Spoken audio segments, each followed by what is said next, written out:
Welcome to Amplify, a micro podcast for macrocosmic creators. I'm your host, Karen Curry Parker. We are as creative as we tell ourselves we are. I'll say that again because it's so important. You are as creative as you tell yourself you are. We live in a culture that has a tiny definition of what it means to be creative. We associate creativity with paint, passion, and pain. We think of creatives as those who can make things pretty, create true works of art, and transform the mundane into the extraordinary. Have you ever had a bowl of really good soup? Have you ever had someone look at your receipts and translate them into a tax return with a refund? Have you ever had a mechanic finally figure out what that weird noise under your car actually is? These are all examples of being creative. We are creative because we exist, and we're creative as a species in a way that no other species can be. At any given moment of time, we are translating the formless into form. We are interpreting the flow of life's intelligence, the divine, and turning it into our experience of life. And on some days, turning it into really good soup. And yet, in spite of the dramatic creative potential that we are all unconsciously activating on a second-by-second basis, most of us are telling ourselves that we're not creative. Or we only allow creativity to fit inside the box we've been told creativity belongs in. We tell ourselves that we'll explore our creativity when we retire, when the kids are grown, when we have money in the bank.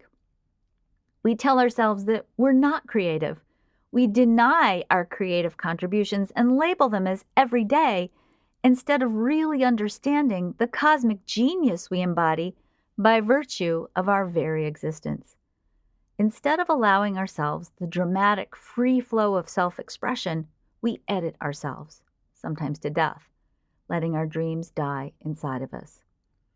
Your creative practice is a metaphor for how you feel about your creative power.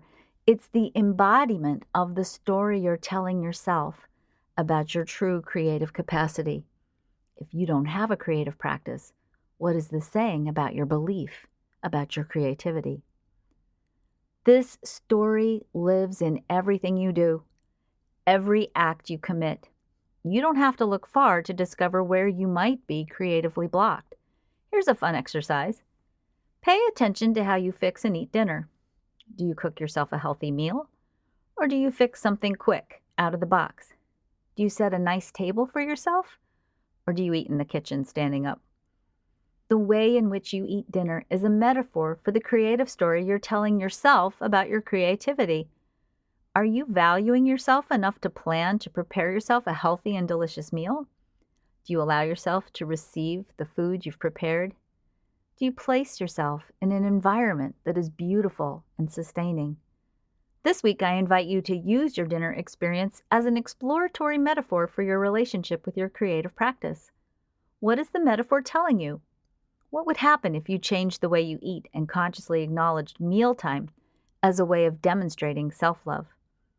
Write a story about having dinner with your muse. How would you feed her? What would you cook? How would you set the table? What would the dinner conversation be like? Enjoy playing with these stories and then revisit the narrative you're telling yourself about your own creative power. If you don't like the story you're telling, write a new one. Make it a story that tells the truth about your creative power and the deep partnership you have with your muse.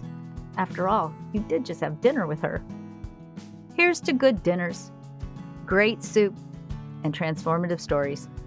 Have a great week. What's the next right step for you getting your creative contribution out into the world? You can find us at gracepointpublishing.com. May your voices gain strength. May your vision stay clear and strong. May your creative fire spark change in the world.